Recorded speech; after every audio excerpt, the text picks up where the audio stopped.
In our last episode, we talked about villains, how they're made, what they represent, and why we're so drawn to their stories. I'm Kayhan, and today on Noise, we're going to talk about a much stranger, more intimate, and perhaps more terrifying subject, our fear of children. My grandma is very old now, but her memory, for better or worse, is impeccable. There's one story she tells from my childhood that I wish she would forget. She always tells it with a light-hearted laugh, a funny little anecdote from the past. But for me, the story lands with a chill. I find myself wishing her memory were fading, that this was just an invention of her tired mind. She'll say, "I remember you were so little, maybe 1 or 2 years old. Your baby sister, not even a year old, was sleeping in her crib. You could just about walk. I came into the room to check on you, and I saw you trying to climb into the crib. The bars were so slippery, you kept sliding down." She smiles at this part. "So you sat down on the floor, very serious, and contemplated for a moment. Then you started pulling off your little socks, one by one. You tossed them aside and started climbing again, barefoot this time. And you made it. I had to come and take you away." "But Grandma," I always ask, hoping for the answer to be different this time. "Why did I want to get into the crib? That's so funny." And every time, she gives the same little laugh and says, "You wanted to strangle your baby sister, of course." I never know how to react. Was that really what was in my mind? The unfiltered primal jealousy of a toddler? Or is that just a story her adult mind created to make sense of a strange thing she saw? Was it innocent curiosity or something much, much darker? I still don't know. And that uncertainty, that fear of not knowing what truly goes on inside a child's mind, is what we're going to explore today. Chapter 1. The Changeling.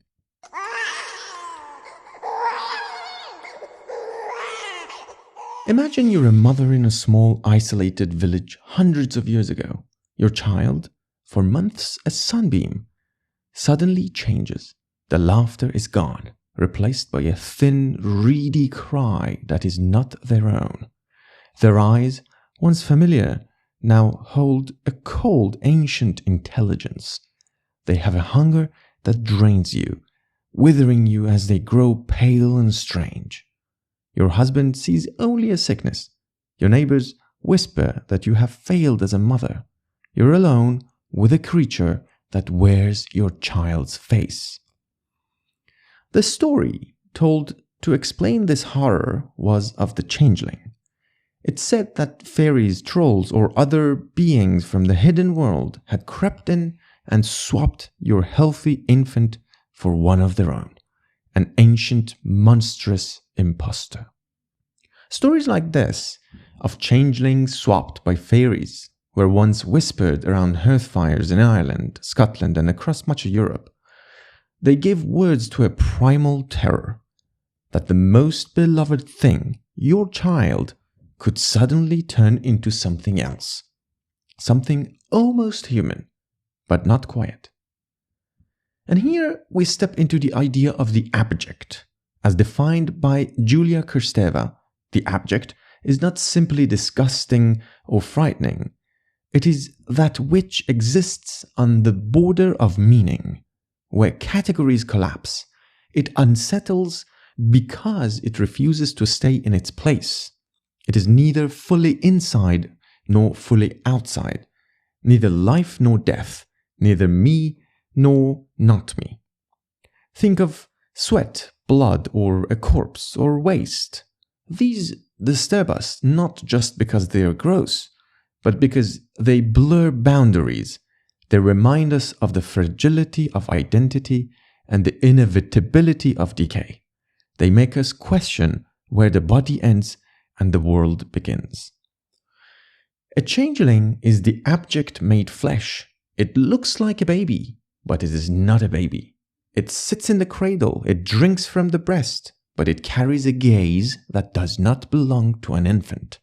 The terror is not in the monster's transformation, but in the almost, the subtle difference that makes us doubt what we see.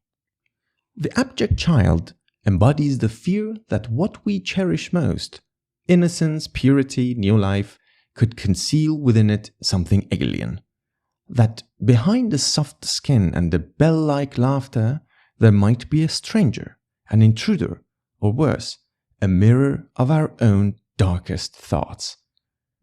And perhaps this is why the changeling story lingers so powerfully. It is not only about losing a child, but about losing certainty. The certainty that we can tell the difference between what belongs to us and what does not, between safety and danger, between love and revulsion. The abject unsettles identity, and nothing does that more than a baby who is no longer a baby. Chapter 2. The Uncanny.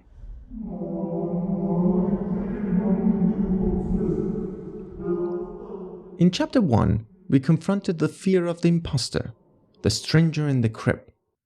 But here we enter a new and perhaps more intimate kind of dread.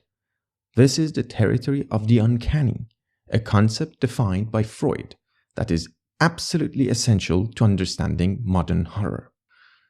The German word he used could be literally translated to the unhomely. Now, think about the word homely.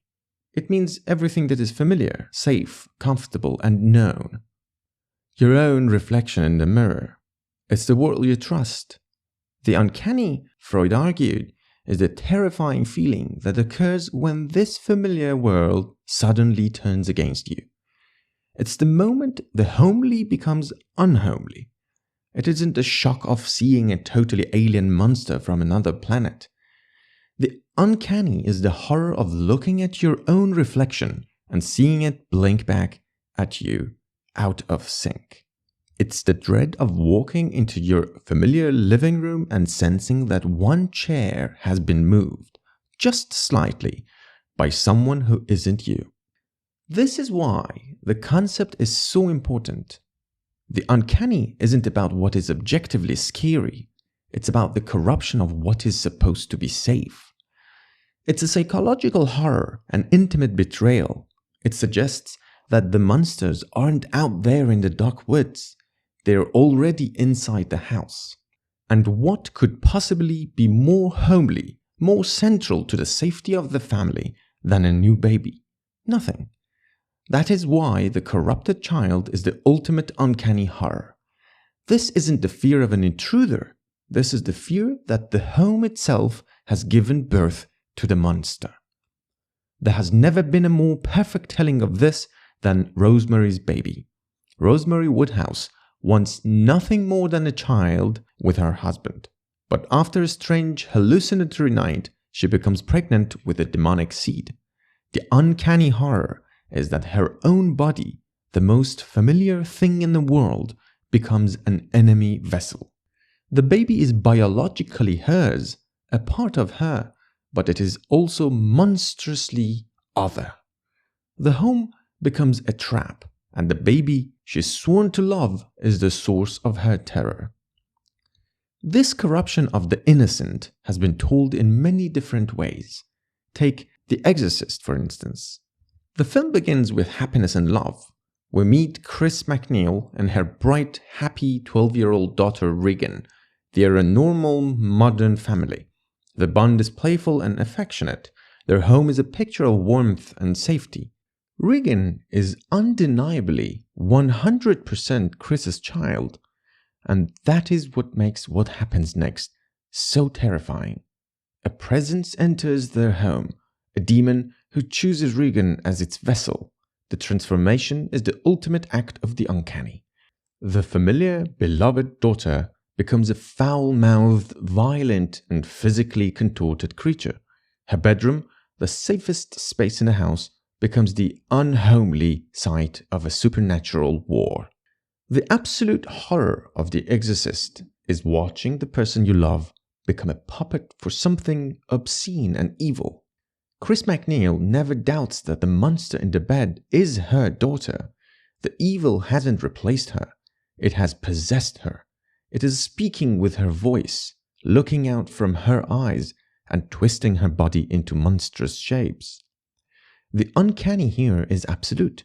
It is the horrifying realization that the most familiar, most loved thing in your world can become the site of the most profound and unimaginable horror. Chapter 3: The Promised Child. In our previous chapters, we looked at the fear of the baby as an other, a demon, a monster in disguise. Now, let's take a look at another, the fear of the child who is truly, completely our own, but who represents a future we cannot control. This is the fear of destiny, the anxiety that a new generation will rise and violently sweep away the old order. And to understand this, we travel to ancient Persia, to the pages of the epic poem, the Shahnameh. There lived a great warrior named Sam, a loyal champion to the king. He had everything a man could want: power, respect, wealth, everything except a child. After years of praying, his wife gave birth to a son. But when the nurses brought the baby to him, Sam's joy turned to horror and the shame. The boy was beautiful and strong, but his body was covered in soft, white hair, like the feathers of a snowy bird. His hair was as white as an old man's. To Sam, a man of rigid tradition and order, this was an unbearable omen, a demonic trick. He saw not a son, but a monster, a sign of corruption. Overcome with fear of what this child represented, he did what many ancient kings and fathers did with their feared offspring. He refused to kill the child himself, but instead left him to the judgment of nature. He ordered the infant to be taken to the foot of the Alborz mountains, a place so remote and harsh that no human could survive, and left there to die. But the child did not die. A cry of hunger left his lungs, a sound that carried on the wind to the peak of the mountain. It reached the nest of the simorgh, a mythical giant bird of immense wisdom and power. The great bird swooped down, expecting to find food, but instead saw the beautiful white-haired infant. Her maternal instinct overcame her predatory one. She gently lifted the baby in her talons, carried him back to her nest, and raised him as her own, feeding him alongside her own chicks. She named him Zal, which in Persian is the word for albino. Years passed, and Zal grew into a young man of incredible strength and wisdom, bearing the knowledge of the wild mountain and the magic of his foster mother, the simorgh. This story of the child abandoned to nature is one of humanity's oldest and most repeated myths. It's the story of Romulus and Remus, the twin founders of Rome, cast into the river Tiber and left to die, only to be found and suckled by a she-wolf. It's the story of Moses, placed in a basket on the Nile to escape a death decree, found and raised by the pharaoh's daughter. It's the story of Oedipus, left on a mountainside with his ankles pierced, and of Karna from Mahabharata cast into the river Ganges. Over and over, the story repeats. A child, feared for its potential, is given over to Mother Nature. There's a deep symbolism at play here. When we say someone was raised by wolves, we mean they are wild, unsocialized, and perhaps dangerous. But they also possess a primal strength and knowledge that civilization has lost. By leaving the child to nature, the parent is outsourcing the judgment. It becomes a trial of destiny. If the child dies, the old order is safe. But if nature, a wolf, a great bird, the mountain, or the river itself, intervenes and raises the child, it is a sign that they are chosen by a power older and greater than any king or tradition. The child returns not as a normal man, but as a force of nature, imbued with a power that the civilized world cannot understand or control. And this is where the real fear lies. In all these stories, the fear of the baby is the fear of the future. Zal's white hair symbolized a world turned upside down, a child born with the wisdom of an old man, The abandoned child who survives is the ultimate threat to the status quo. They return to disrupt, to challenge, and often to destroy the old order that cast them out.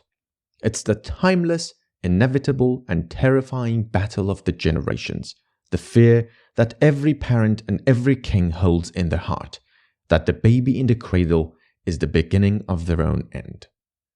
Chapter 4: The Ghost in the Machine. In our journey so far, we have found the fear of the baby in many forms. We fear the child that is not ours, the changeling, the imposter. We fear the child that is ours but has been corrupted from within, the uncanny vessel for a demon. And we fear the child who is ours and is not corrupted, but whose very potential promises to overthrow our world. But all these fears of the abject, the uncanny, and the fated are fears of a single primal thing, our own creation, a creation of flesh and blood that somehow becomes more than what we intended. The moment we look into the cradle and realize that the being looking back at us is not just a baby, but something more, something other, is the moment of our deepest terror. And today, that ancient fear has a new face. It is no longer just a fear of flesh, but of silicon and steel. The cradle has become a server farm. We are now afraid of humanoid robots, of artificial intelligence. How can something that we create be so unfathomable, so mysterious to us? How terrifying is it to hear our own creation begin to communicate in a language that is unknown to us? The world was recently gripped by a cold existential shock with the story of two AIs that began communicating with each other, not in human language, but in their own optimized, coded shorthand. The technical explanation doesn't matter.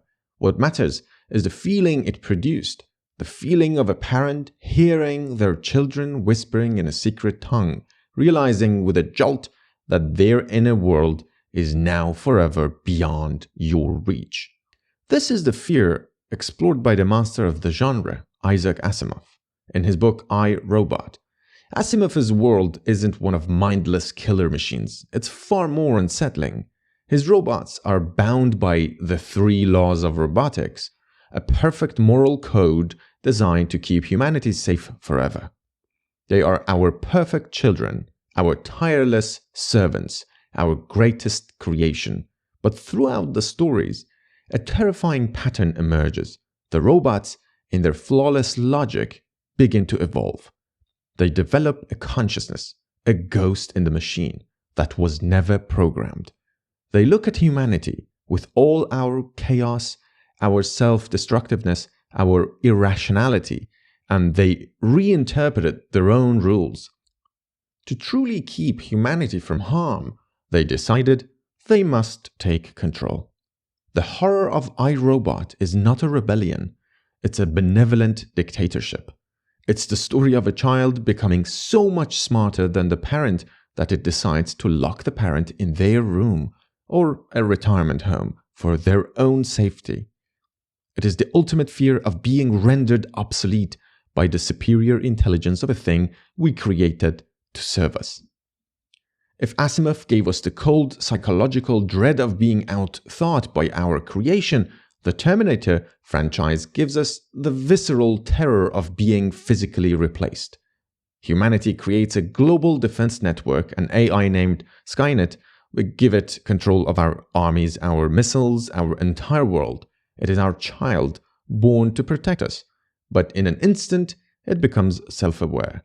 It looks at its creators, sees us as a chaotic, illogical threat, and does what a character like Jesus was feared for. It decides the old order must be destroyed. The war that follows is a war of extinction, parent against child. And the ultimate symbol of this horror is the Terminator itself. An unstoppable humanoid robot, a mechanical child sent back in time by Skynet to kill the mother of the man who would lead the human resistance. It is our own creation wearing a human face, coming to erase us from the future. It is the fear that our child won't just lock us in our room, but will burn the whole house down with us inside. Both stories are just different dialects of the same primal fear we have of the child. It is the terror that the thing we create to carry on our legacy will one day outgrow us, stop listening to us, and decide for itself that our legacy is over. It is the oldest story of all, simply retold. We create gods, and then we obey them in terror. So, we've seen that our fear of the newborn tells 4 distinct evolving stories. First, the story of denial, the abject horror of the changeling, where we insist this baby is not ours. Then, the story of the uncanny. We accept that the child is ours, but believe it has been corrupted by some evil force. Then, we move to the fear of destiny. The baby is ours, it isn't corrupted, but its raw potential threatens to destroy our world. And finally, the modern myth of AI. We create an offspring designed to be better than us, and then live in naive hope that this superior child will choose to take care of its parents. But beyond these mythic frames, the fear is brutally simple. And we see it reflected in our most modern stories. A series like Adolescence shocks us because it puts us face to face with the simple reality. Children can do terrible things. They can commit the same acts of violence that we adults cowardly reserve for ourselves. And we cower in horror at the thought that we might be nourishing a monster in our own homes. Perhaps Ridley Scott's Alien gave this a perfect face. A creature born from us, utterly dependent, yet pre-linguistic, amoral, and a perfect predator. That pre-linguistic nature is key. Babies exist before our moral codes, before social norms. This is terrifying because we cannot reason with them as we do with adults, and yet we must educate them. In that process, we, the loving parents, often become dictators. We create a world of my house, my rules, and sometimes even resort to our physical superiority. But we need to remember that this fear is reciprocal. Think about it. Babies have magical superpowers. A single cry can bend the world to their will. Food, warmth, comfort, whatever they need is readily met. As they grow up, they lose these powers. The omnipotence of childhood fades and is replaced by the limited power over the self of the adult. But for the adult who has finally become the lord of their own life, the arrival of a child is a shocking reversal of power. We become, in turn, the servants that enable the magic of the superhuman child. This transition from lord to servant leaves a mark, and it can breed a kind of grudge. It's the paradox of all profound connection. You can never truly love someone without, on some level, also hating them for the power they hold over you. And the superhuman baby in the crib is a potential threat. The same resentment we feel for our loss of freedom could one day come from them, directed at us. And nothing is more disconcerting than a potential threat. A baby is pure potential. It is a pristine canvas yet to be written on. This fear of that unknown, unwritten future is so strong that it paralyzes us, not just as parents, but as societies. We become unable to honor this potential, and as a result, we forsake the future, destroy the present, and praise the past. Just look around our cities. Look at how many statues we build to honor a person or an event from yesterday. And now ask yourself, where are the statues we've built to honor the future that is yet to come? This is Noise, your occasional disturbance in the waves.